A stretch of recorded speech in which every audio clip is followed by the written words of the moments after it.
Thank you for tuning in to the GSMC Basketball Podcast, brought to you by the GSMC Sports Network.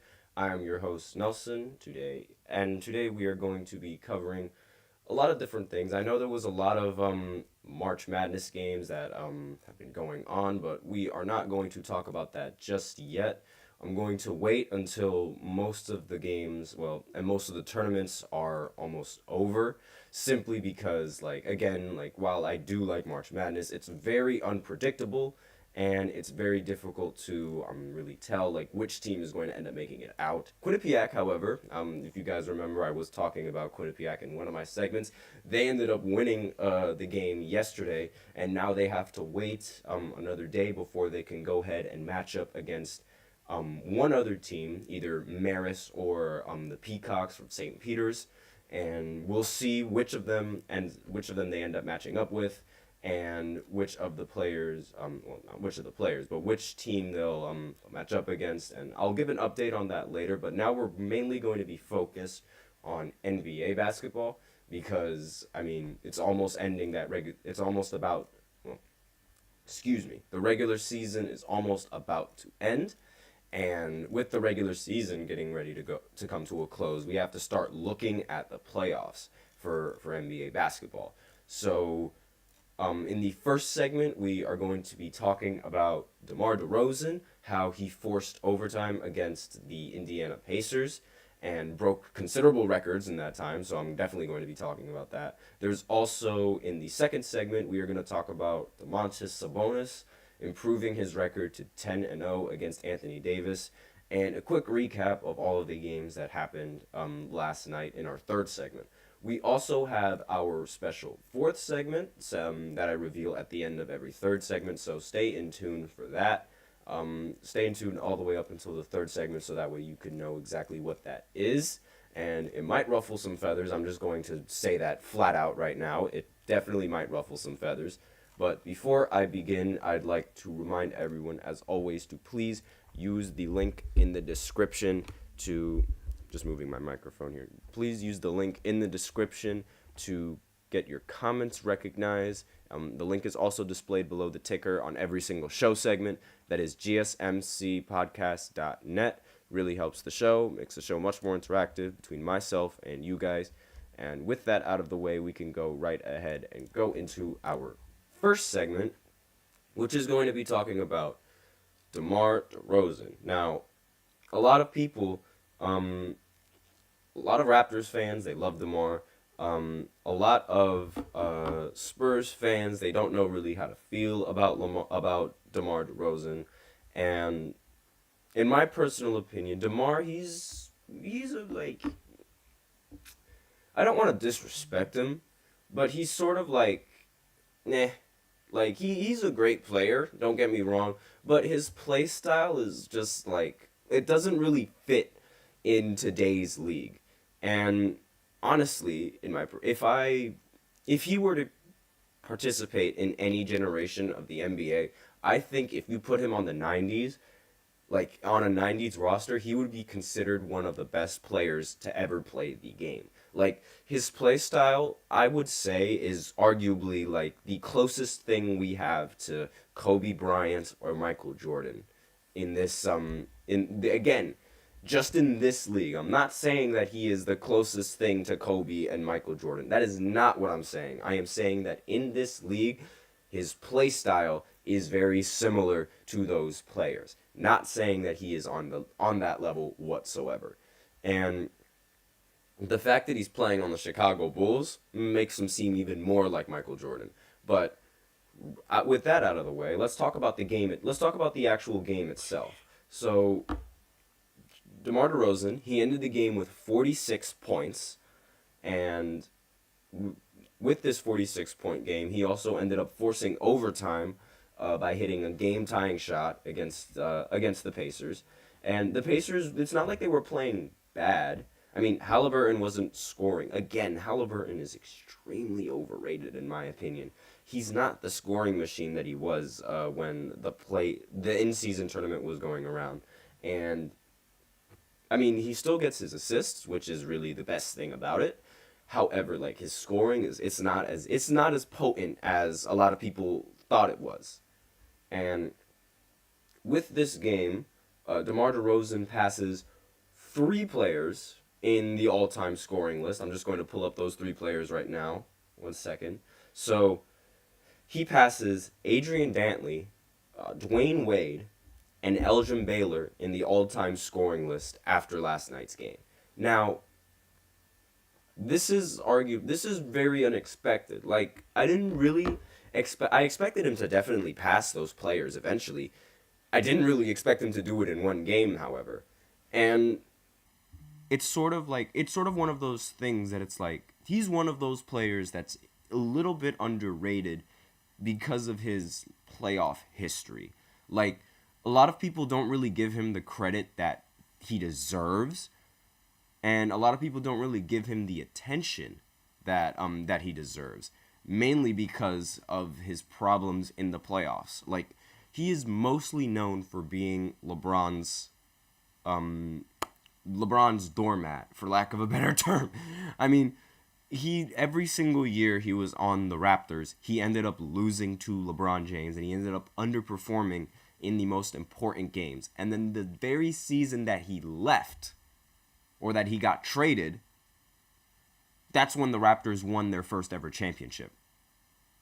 So he's been very unfortunate throughout his career. And it's not like he's a bad player in the regular season. It's just once the postseason rolls around, he's not the same monster that he usually is. And that sort of takes a toll on how people perceive him and people's opinions on him. Because a lot of people now, they only really, and a lot of fans, a lot of the media, they only care about what you do in the postseason. You can thank Kawhi Leonard for that. But they only care about what happens in the postseason, that they fail to acknowledge everything else that happens in the regular season. And failing to acknowledge everything else that does happen in the regular season is sort of disrespectful, especially when it's something like this, because Dwayne Wade is he is the third best shooting guard in NBA history. Forget top 3. He is the third best shooting guard in NBA history. And DeMar DeRozan just passed him. And this is also he's also this high on the scoring list without taking as much three-pointers, because that's another aspect of his game that a lot of people don't really like, and a lot of people don't find as impressive, because since he is such a mid-range assassin, like, obviously he is going to take a lot of mid-ranges, but in an era where you're supposed to shoot the 3-ball a lot more, he sort of stands out and is like, meh. I mean, he doesn't shoot the 3-ball that much, so how much value can you really get out of him? And I had this talk yesterday about, like, the mid-range shot. Being overly reliant on the mid-range shot is not something that can be stable long-term, simply because, like, your shot is going to change, like, practically every single time, unless you can get to a specific spot every single time.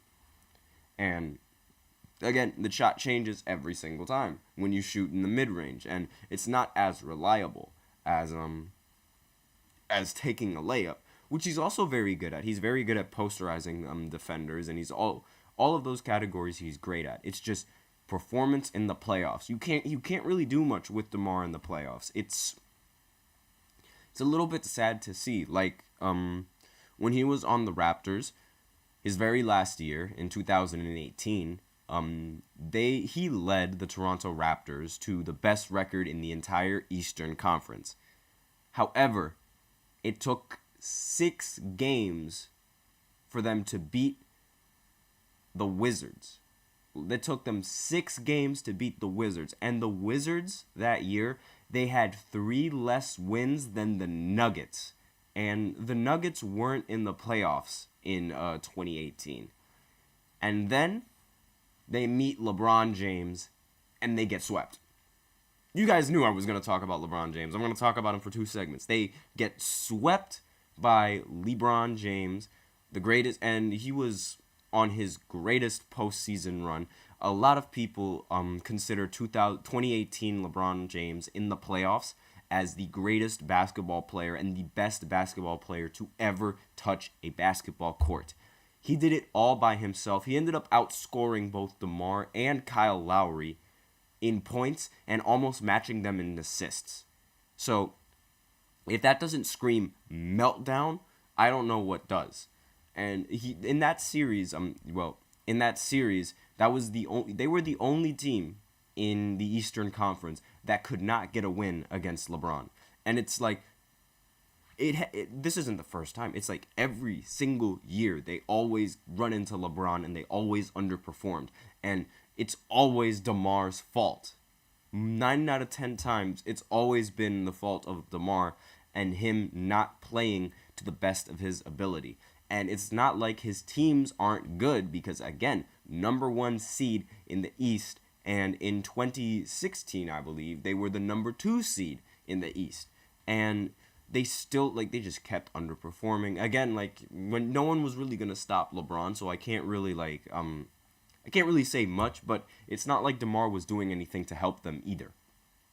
It was just a thing, and it also doesn't help that the Raptors immediately afterwards, after they trade him and after they get rid of him, they end up winning the whole thing, and it's really it's not something that helps his case.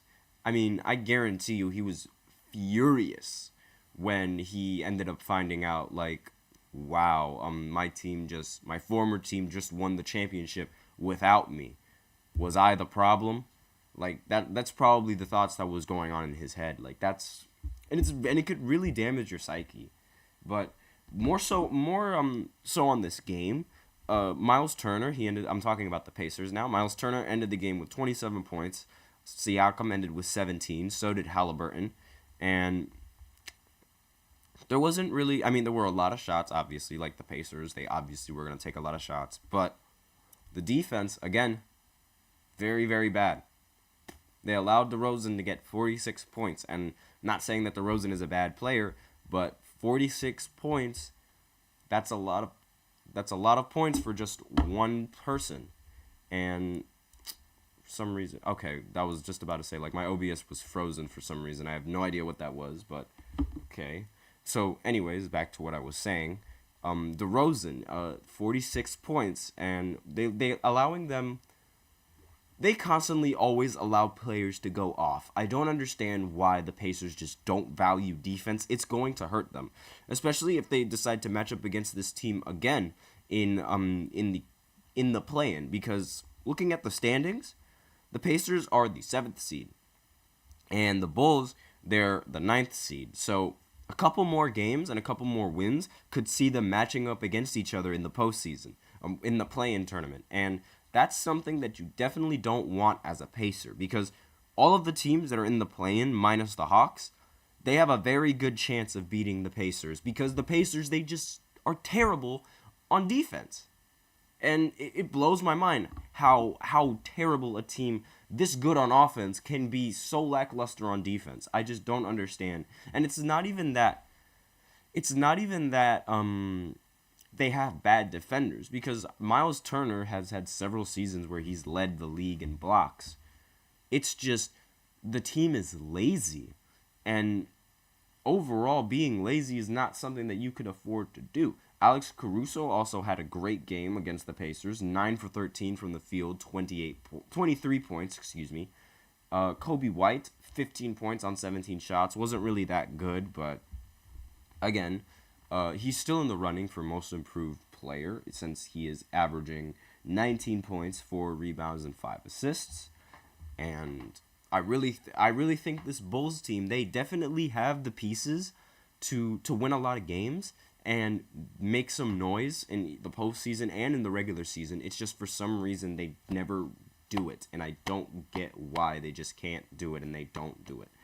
Let's see, who else had a great game? And that was really pretty much it in terms of all around scoring. There is no Zach LaVine. They deactivated him for the entire season, and the fact that they're actually doing a little bit better without him raises the question: should they keep Zach LaVine, or should they get rid of him and try to get more options? I really don't know, because do you want to build your team around DeMar? If you build your team around DeMar, he's probably going to end up falling short in the postseason. I'm sorry. It's just, it always happens every time I watch him. And I try to keep my chin up and I try to be positive. But I just can't deny what my eyes are seeing and what the box scores are saying. He is just not the same animal in the postseason. But with that, we are out of time for this first segment, so I'm going to go into the second segment where I'm going to rant about the Lakers losing to the Kings yet again, specifically ranting about Anthony Davis constantly getting outplayed by Domantas Sabonis. So I will be right back after this short break. I feel like I'm losing my mind. Is everybody in the world blind? Please, Lord, give me a sign, a sign. I feel like I'm losing my mind. Is everybody in the world blind? Please, Lord, give me a sign, a sign. I wanna be the greatest. Everybody on the fake shit. I look around and feel like everybody is the fakest. I make this every day and I'm impatient, hoping one day I blow up from the basement. Statement, the top is so vacant. I don't hear shit that I think is amazing. Waiting for my day when I'm playing sold out shows for 1,000 faces. Hey, give me that crown, get in my way and to be put down. It ain't your place, all this my town. If I want that shit, then I'll get it right now. I'm losing it, the noose it fits. I'm losing shit, a stupid myth. You choose to live or choose to dip. You choose to fight or lose your grip and lose a gift. Oh.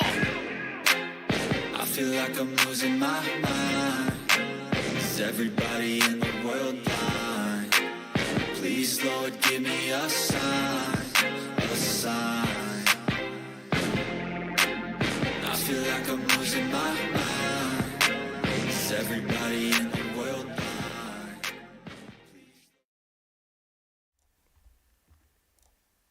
And we are back with the second segment of the GSMC Basketball Podcast, brought to you by the GSMC Sports Network.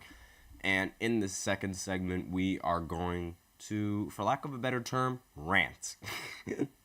But no, we're going to talk about Anthony Davis and Domantas Sabonis, and how Sabonis and the Kings recently beat the Los Angeles Lakers in a very intense matchup over at in Crypto Arena, I believe it was. Let me just make sure. Let me just go ahead and look at the box scores real quick. I'm just pulling up. Nope, they played in Sacramento. Pardon me. But regardless, it didn't matter where they played. Sabonis was going to beat them anyway. And before I begin with this segment, I'd like to remind everybody to please use the link in the description to get your comments recognized, and the link that is displayed below the ticker on every show segment. That is gsmcpodcast.net. Really helps the show, makes the show much more interactive between myself and you guys, puts your comments directly in front of my screen. So with that out of the way, we can go right ahead and talk about Sabonis being 10-0 against Anthony Davis for his entire career. He's never lost a game against Anthony Davis. Shout out LeVar Ball. He's never lost. And it's not like it's because the team is better than him or anything. It's because Sabonis literally continues to outplay Anthony Davis in every single game that they match up against each other. Why? Anthony Davis should be in the conversation for one of the top 3 big men in the entire NBA. But here he is constantly losing to Sabonis. And I'm not saying that Sabonis is bad, but it's like, you gotta win at least once. Sabonis ended the game with 17 points, 19 rebounds, 10 assists, triple-double machine. He's absolutely insane. All-star snub without a doubt. Harrison Barnes, he ended the game with 23 points. And let's look. Keegan Murray ended the game with 19 points, 11 rebounds. And De'Aaron Fox ended the game with 21 points. Now, I'm surprised he didn't end up scoring 40 because he usually always scores 40 against the Lakers. But this game was all Domantas Sabonis because that triple-double is ridiculous. Like, if Jokic wasn't in the league, he would definitely be considered a triple-double king. It's just Jokic, he always gets these triple-doubles, and it's insane. But regardless, it's every single game with Anthony Davis. And he played 41 minutes, and he had 22 points. 41 minutes for 22 points. He shot 7 of 18 from the field. That is not good. That is bad. That is really bad. Wasting a perfect game from Austin Reeves and Roy Hachimura. And LeBron wasn't that much better either. LeBron ended the game with 18 points, 6 of 16 from the field. And usually, when your first option isn't doing well, you try to get your second option to do well. But Anthony Davis doesn't do well.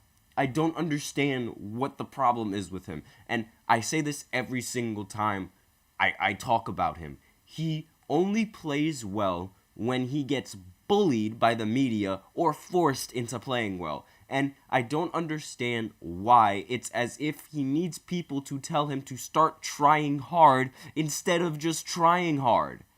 It does not make any sense to me whatsoever. I don't get it. 22 points and 10 rebounds, they're good, but 41 minutes played and that's all you can do? Are you serious? And it's not like he's only bad against Sabonis. Against numerous centers in this league that are actually competent, he's lost to. He's been outplayed by. I'm just going to read off the list. Again, Jokic, top center in the NBA. He's 0-3 against Jokic this season. What other center? Let's name them all. Rudy Gobert. He's not really good on the offensive side of the ball, but he is the best defensive center in the league by far.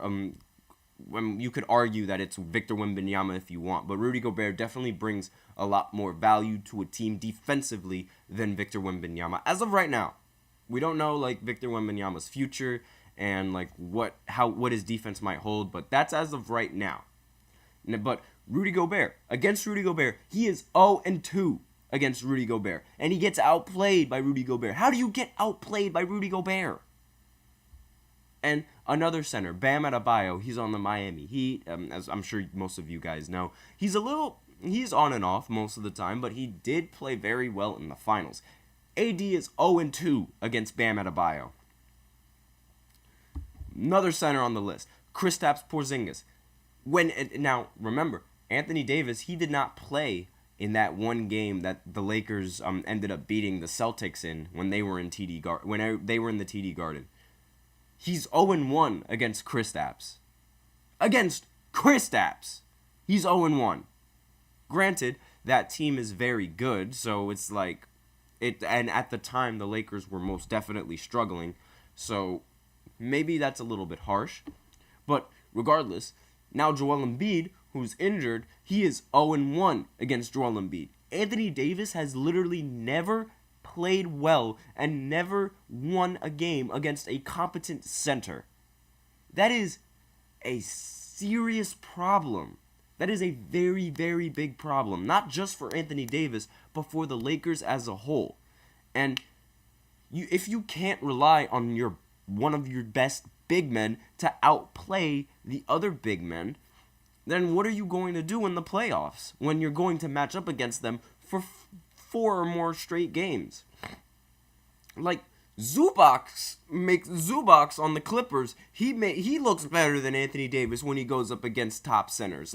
He actually was responsible for Jokic shooting the worst percentage he shot in a very long time. I believe Jokic ended the game going 9 for 32 from the field, and that was on Zubac. Zubac was actually playing. He actually plays a lot of his best games against some of the best centers, and that's what you want. That's what you expect from a center, to bring value against these extremely competent centers.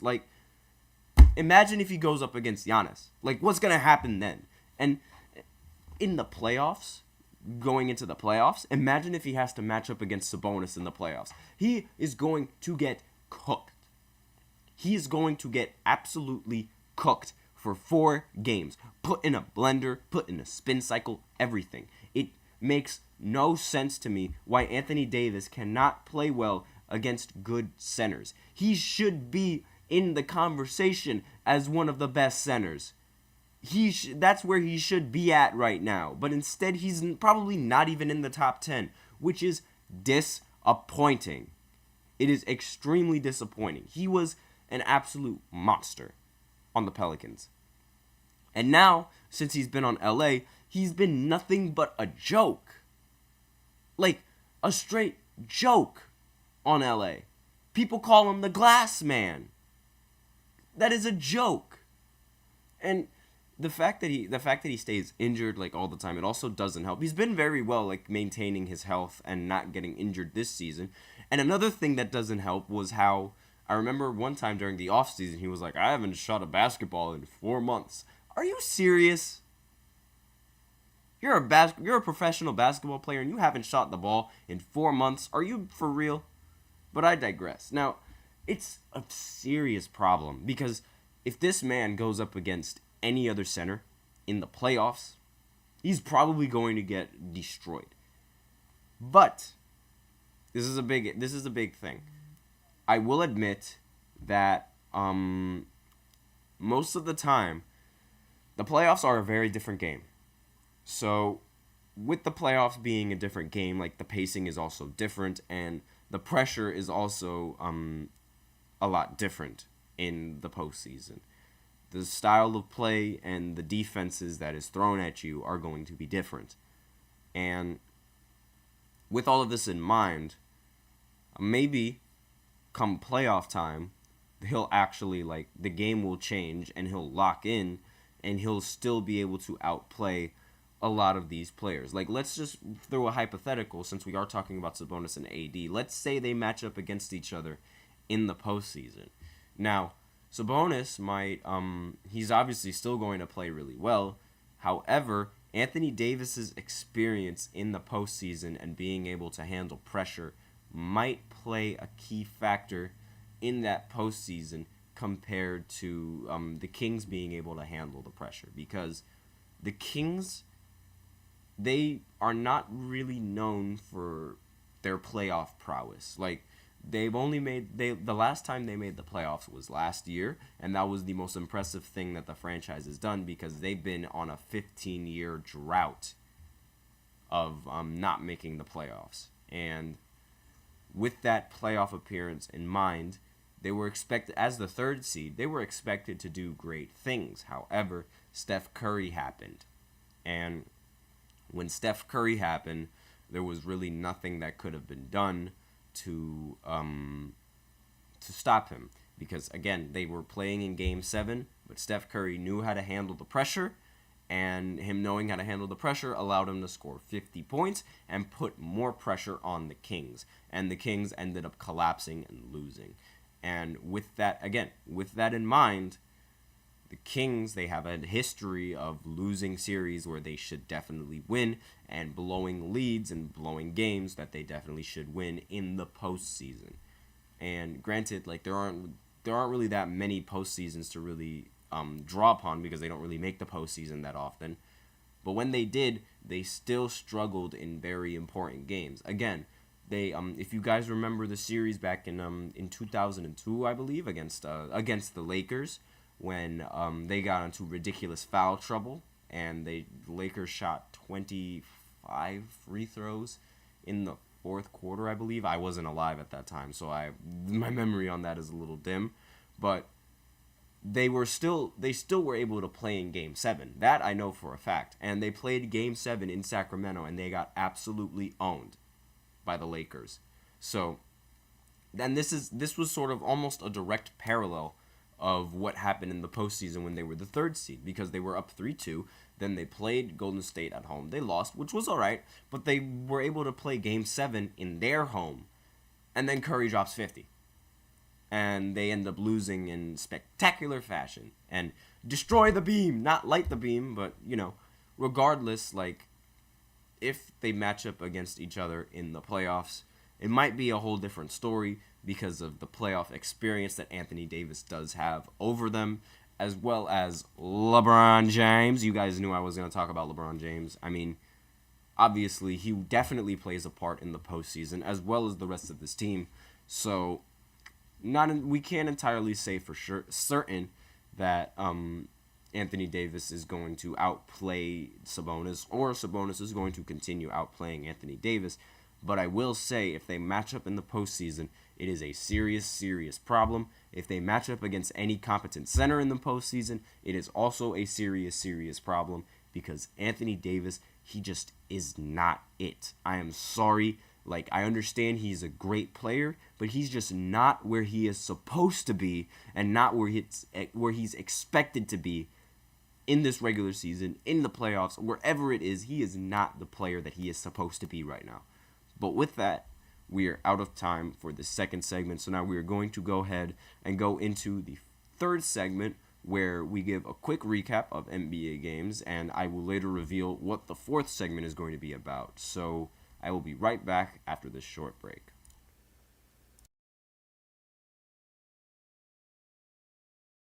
For the best and latest podcasts available anywhere, go to the podcast app on your cell phone and type in GSMC to access free content-rich podcasts on health and wellness, book reviews, sports, entertainment, relationships, social media, movies, technology, finance, and even weird news. Subscribe and download the GSMC Podcast Network's family of shows, available everywhere podcasts are found.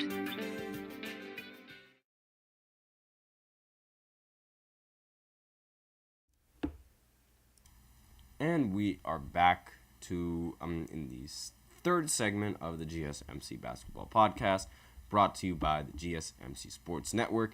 And in this third segment, we are going to give a quick recap of all the NBA games that went down last night. So I'm just going to go ahead and pull up my phone.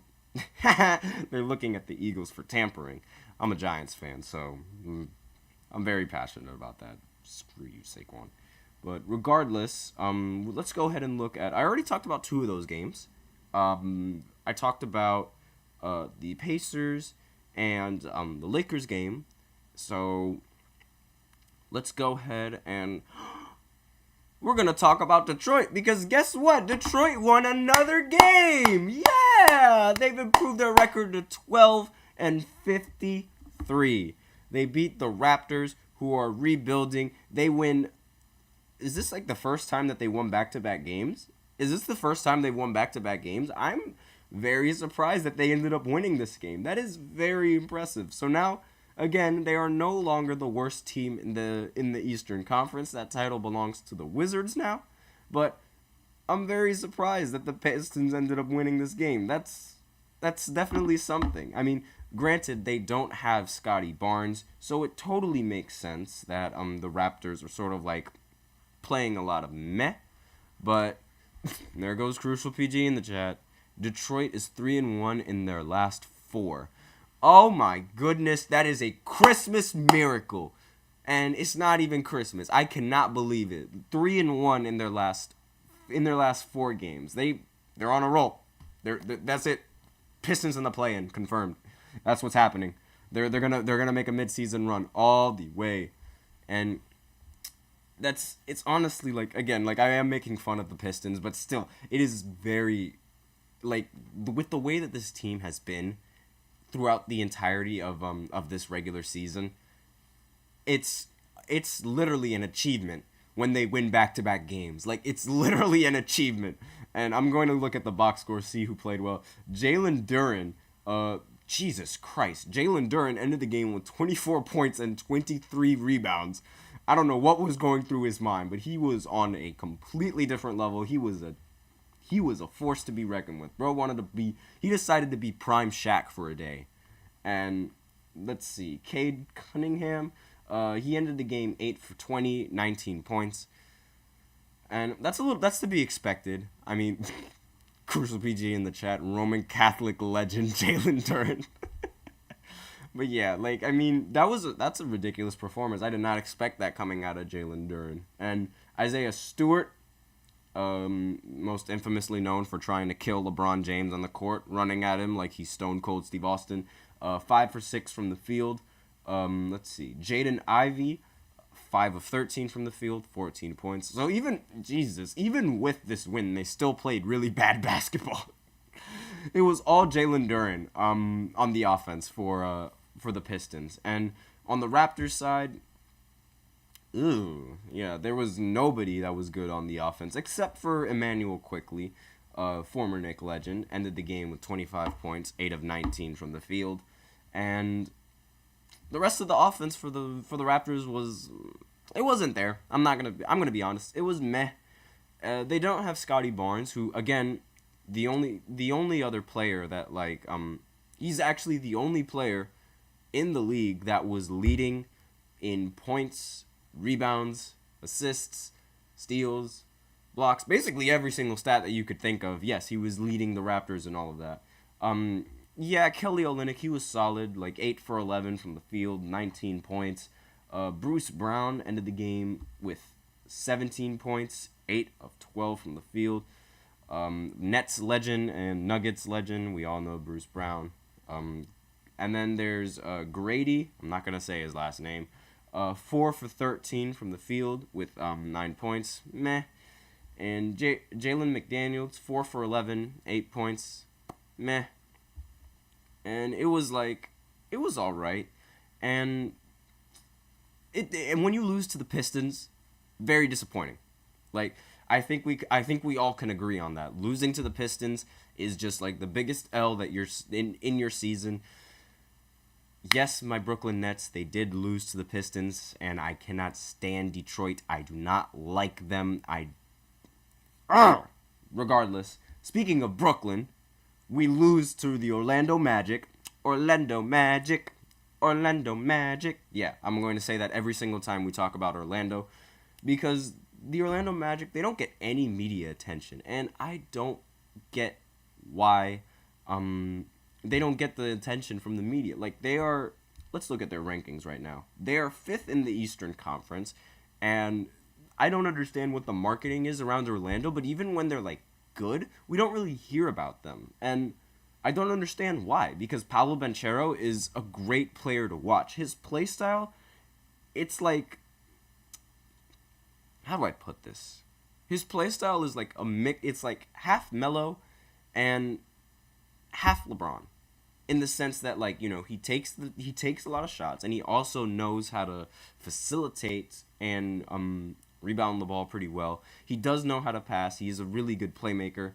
He ended the game with 21 points, 9 assists, and let me see what he shot. He shot 6 of 6 from the field. He was perfect. He was absolutely perfect. Crucial PG in the chat. T-Mac better than Melo. Jesus Christ. No, I don't agree with that whatsoever, and that is my bias. That might be my bias talking for since New York fan, big fan of everything New York, and I just can't put someone who hasn't been past the first round over Carmelo Anthony. I just can't do that. And I know Melo, he's only made it twice, but regardless, I just can't. I literally can't. I can't do that. Refuse to do that. And it's Melo. And T-Mac made the finals. He got carried to the finals. There is a big difference. He was a bench player on the San Antonio Spurs. And in the end, he ended up losing to guess who? LeBron James! But regardless, we're going to talk about my terrible Brooklyn Nets now. Mikal Bridges, 17 points. He is not the player that I thought he was going to be. He's not the star player. 5 of 13 from the field, 17 points. He's not it. Cam Thomas, 21 points, 9 of 19 from the field. Doesn't play defense. Again, he's not it. Cam Johnson, 4 of 7. He might be a worthy option. Dennis Schroeder, I was mad that we traded for him. I don't want him on my team. I want him shipped. I want him on the same boat as Ben Simmons. Get him off my team. Ship him off. But this team is very disappointing. And I'm going to put my bias aside. It's literally very disappointing, because we thought that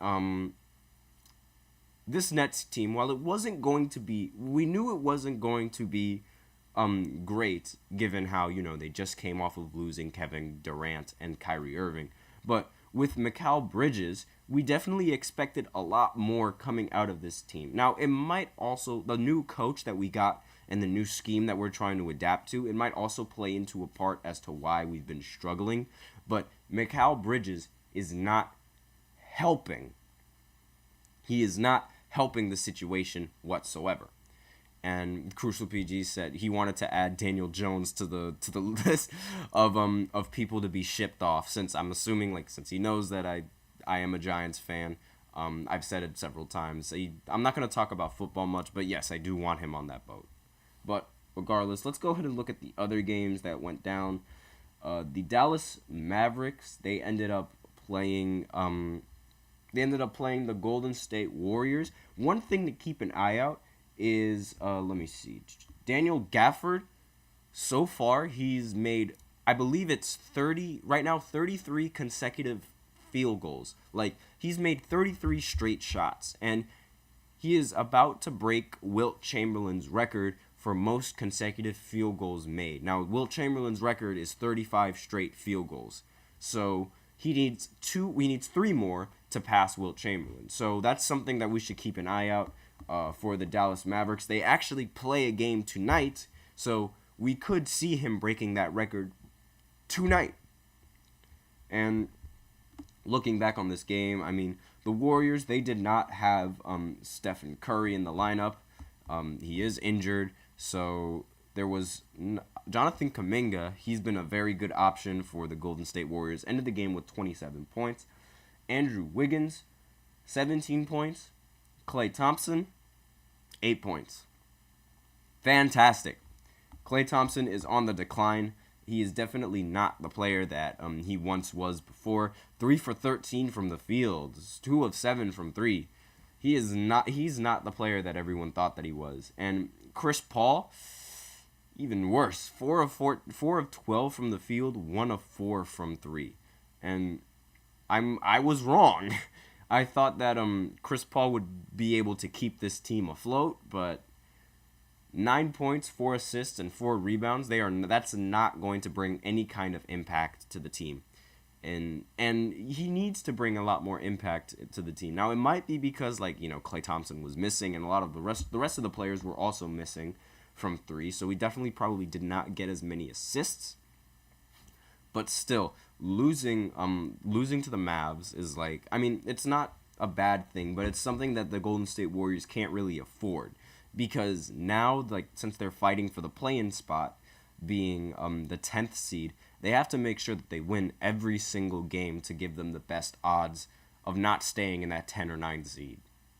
Even though, like, I don't really think they're going to make the 8th seed.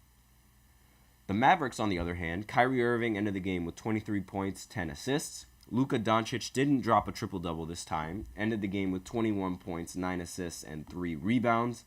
And everybody else, they shot very efficiently. I mean, what do you expect when you have Luka being a playmaker for you? Derek Lively ended the game with 12 points, 6 of 8 from the field. Josh Green ended the game 5 of 6 from the field, and everyone else, they all played their role, and they all contributed in beating the Golden State Warriors. It's definitely something that, definitely like a team that was expected to win, and now that they go up against the OKC, coming later in tonight, we'll see if he's able to break that score, if Gafford is able to break that scoring record, and, would we count it as a scoring record? I think we count it as a scoring record. I mean, it's Wilt Chamberlain. He holds, like, almost every single scoring record that you could possibly imagine. I mean, anytime you're on a list with him, and possibly breaking one of his records, immediately you are a great player. Also, it should be noted that Luka Doncic exited the game. He left the game due to hamstring tightness. So this might play a factor into this next coming game. He might be questionable going up against OKC. I'm not entirely sure if he's going to actually play against the Oklahoma City Thunder and risk aggravating that hamstring even more.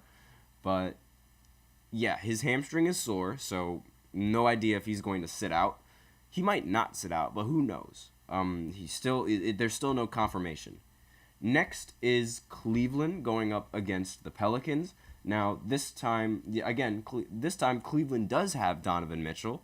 However, Donovan Mitchell did not play well in this game, only getting 14 points, 5 of 16 from the field. But it doesn't matter because that's why they have Darius Garland. 10 for 16 from the field, 27 points. And 11 assists as well. I knew I forgot something on this stat sheet. Jarrett Allen ended the game with 17 points and 10 rebounds. Very, very impressive. And let me just go ahead and continue looking at the box scores. Sam Merrill ended the game with 15 points, 5 of 10 from the field, 5 of 10 from 3. And again, this Cavs team, they're a really good team. They might be a better team than what I initially thought. I thought the Knicks were a better team when compared to the Cavs, but so far the Cavs have sort of proven that they are much better than the Cavs have proven that they're a lot better than what they actually are, given how they came back from the Boston Celtics in that one game. And that game against Boston, it sort of changed my perspective on Cleveland, because you have to be a unit to come back from Boston when you're down 20 points in the fourth quarter. You got to be some kind of unit. The Pelicans, Zion Williamson, he finally had a great game, ended the game with 33 points. I really want Zion to succeed in this league. Like, other than LeBron and Giannis Antetokounmpo, he is the best finisher around the basket that I've ever seen. And Brandon Ingram ended the game with 20 points, 8 of 14 from the field. CJ McCollum, meh. 3 of 10 from the field, only 8 points. And, Jesus Christ. The Pelicans, they only hit 4 threes. I think that's what Crucial PG in the chat, he was saying they shot a total of 3 the whole game. And, I'm not entirely sure what that means, but maybe he's talking about the amount of 3-pointers that the Pelicans made, because they only made 4. They shot 4 for 22 from 3. And that's not ideal when you go against... Oh, he's talking about... so Crucial PG's talking about the free throws going up against... for the Cavs. The Cavs, they only took 3 free throws in this game. So that means that... and they only made 2 of them. So he's referring to how the Cavs, they scored 114 points on straight buckets. Not any free throws. And in an era where free throws, they seem to dominate a lot of the offense, that's actually very impressive, because the Pelicans, they ended up shooting 22 free throws.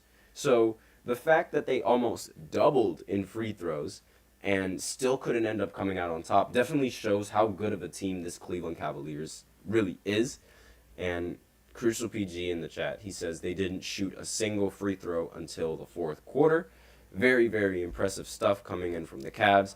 Very good team. Let's see. What are the other games? I'm going to go and rattle off all these other games. The Trailblazers, they beat the Hawks. Whatever. I mean, 2 bottom-feeding teams. I mean, I'm surprised that the Hawks ended up losing, but the Blazers, they aren't really going to do much going into the play-in. Like, they aren't going to make the play-in whatsoever. Charlotte, they ended up beating the Grizzlies. And, again, 2 bottom-feeding teams. Don't really need to touch on them that much. And let's see. This next game, I saved this game for last, because this is going to actually go into my 4th segment. So, the Miami Heat, they ended up losing to the Nuggets yet again in this matchup. So, Jokic, he ended the game with 12, 14, and 6. I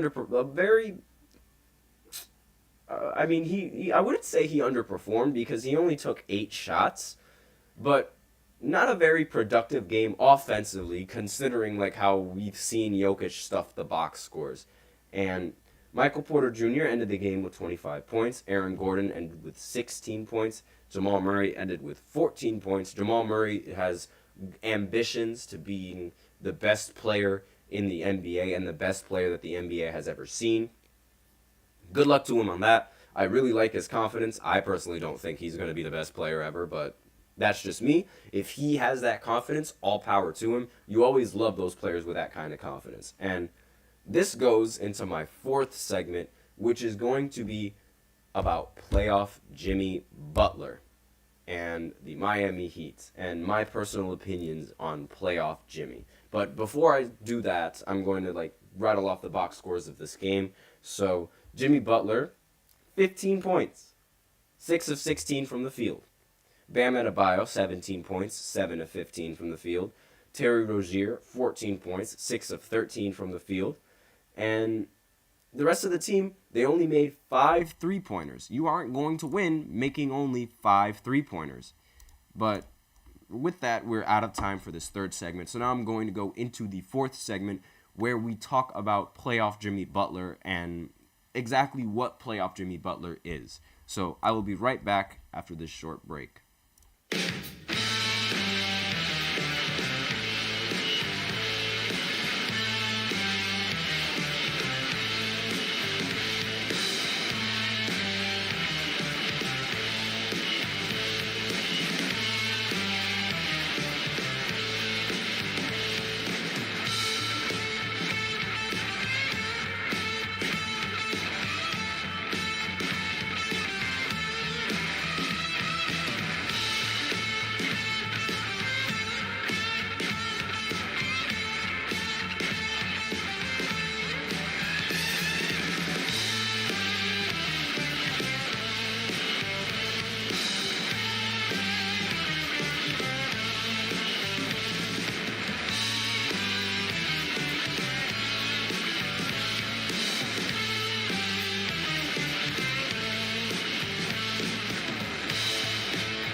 And we are back with the fourth segment of the GSMC Basketball Podcast, brought to you by the GSMC Sports Network. And in this fourth segment, we are going to be focusing on playoff Jimmy Butler.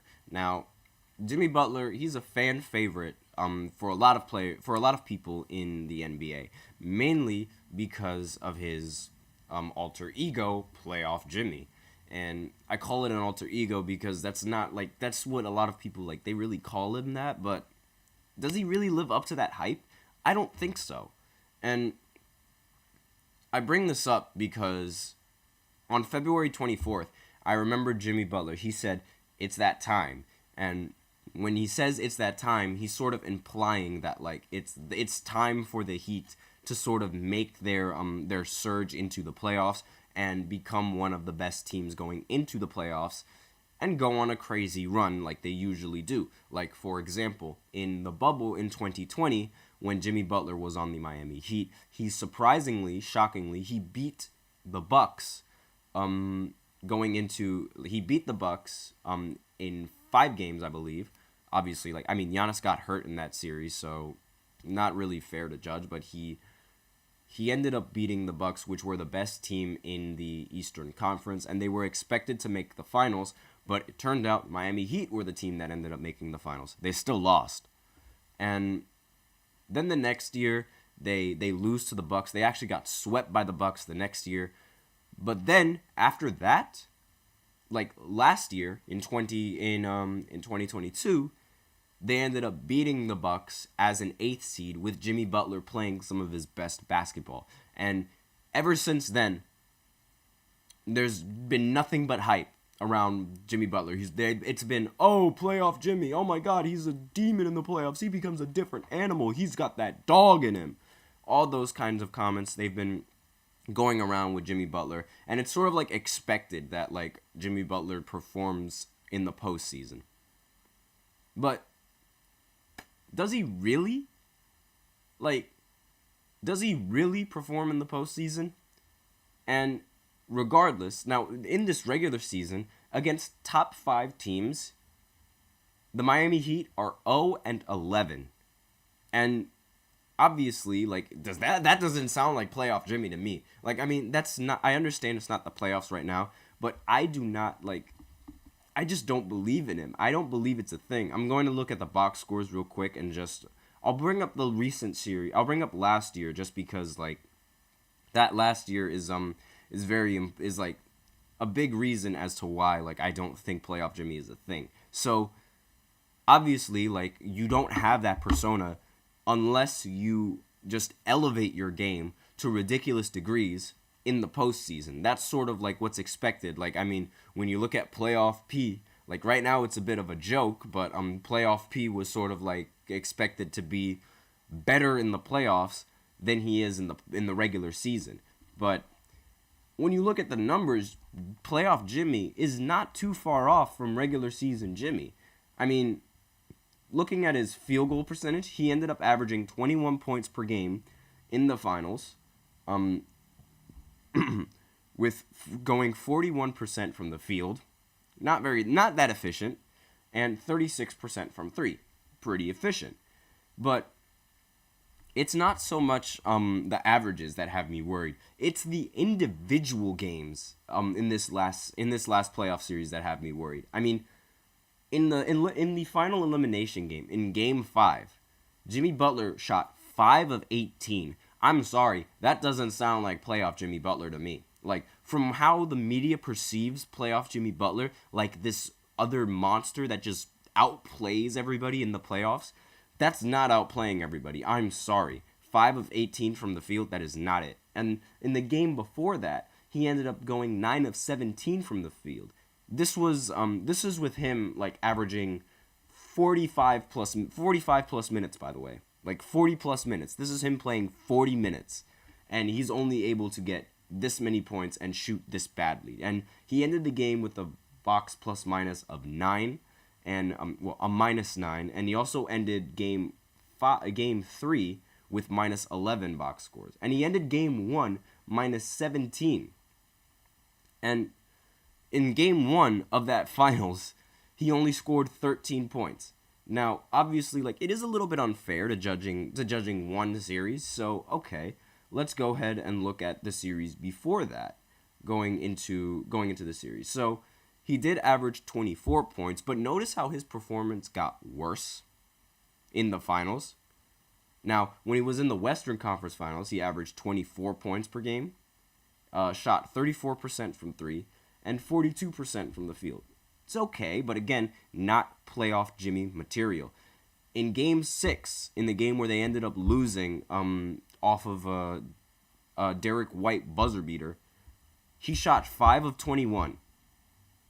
That is not ideal for like a playoff monster. And he has these kinds of performances way too often. He is not consistent in the postseason. Now, in the series before that, this was when he was actually averaging a lot better numbers like overall.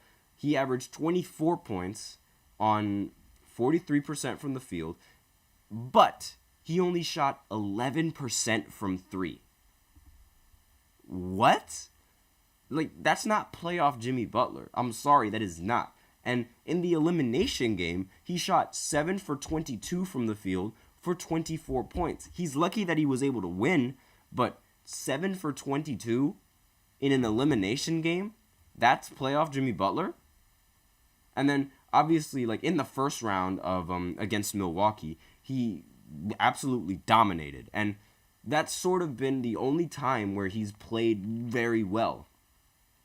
He's only played very well in the first round. And this happens every single time, every single season. And we can go ahead and even look at the rest of the series afterwards, looking at 2022 when he was in the playoffs. Yes, he did score 41 in that first game, but then in games 3 and 4, he ended up scoring only 8 points and 6 points. And then in the game after that, in game 5, he ended up scoring 13 points. I'm sorry, but that is not playoff Jimmy Butler. That is not someone who elevates their game in the playoffs. Like, imagine if that was LeBron. Imagine if that was LeBron putting up those stinker performances in incredibly close games. He would never live it down. Nobody would ever let him live it down. And that's something that, like, Jimmy Butler sort of benefits from that. Like, he doesn't have to worry about the media criticizing him, because the media doesn't criticize him whatsoever. Like, people still think he's playoff Jimmy Butler, and the media still puts him, like, as one of the best playoff performers in the NBA. So he doesn't even with the stinker performances that he's had, he doesn't have to worry about people thinking that he's bad in the postseason, because nobody thinks that. And I don't understand why, because it's like, why are they giving Jimmy Butler all the leeway, but they don't give players like LeBron James all that leeway? It does not make any sense. Now, going on to the rest of the playoff series, like, that's sort of been like the main, that's my main problem with Jimmy Butler. He always has like these stinker performances, but people still call him playoff Jimmy Butler, and I don't understand why, because he's not all that in the postseason. All of his numbers going from first round, second round to third round, they all have gotten worse as he progresses into the postseason. That is not someone who deserves playoff in front of their name. Like, that's just not it. When you have playoff in front of your name, you have to perform and you have to get better as the lights get brighter. That's the expectation. And again, maybe I'm a little bit harsh, but regardless, like, that's the expectation that that's like expected of Jimmy Butler and is expected of a lot of these players going into this league. Going into the postseason, excuse me. And again, it's the individual meltdowns that happen. I mean, if Harden had these individual meltdowns, like, we would be seeing a lot of people like disrespecting Harden, but he doesn't have those individual meltdowns. Well, he does have those individual meltdowns, and he has them a lot, but we don't see that for Jimmy Butler. We really don't see that for Jimmy Butler at all. And I don't understand why, because, like, why does Jimmy Butler get all the leeway to do what he wants, but the other players, they don't get the leeway to, like, play bad in the postseason? It doesn't make any sense. And they don't even talk about it when he was playing bad, and I don't understand why. And a lot of the points that came in from Jimmy Butler in Game 5, while he did have 21, they were garbage time points. And I'm sorry, I just cannot get behind playoff Jimmy Butler. I think he is a myth. I think he's, like, there's nothing good about him. And only in the first round. He's real in the first round, but, like, does that really say much, being that you're a good player in the first round? I don't really think it does. But I digress. With that, that's the end of the show segment, and that is the final segment of the show. So thank you for tuning into the GSMC Basketball Podcast, presented by the GSMC Sports Network. Your support means a lot to us, so please remember to subscribe to the show, leave a positive review. It really does make a difference. We also invite you to follow us on Facebook, Twitter, TikTok, and Instagram for more content and updates. Thank you once again. And before I end off this segment, I'd like to remind everybody to please use the link in the description or the link below the ticker on every show segment. That is gsmcpodcast.net. Really helps the show, makes the show much more interactive, puts your comments directly in front of my screen.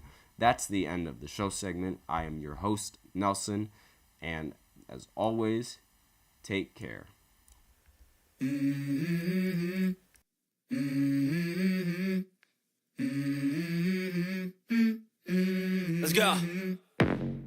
I wake up to a little bit of drool on my pillow, feel like it's gonna be a bad day. Yeah, I'm tired of shit, and the coffee ain't hit yet, damn.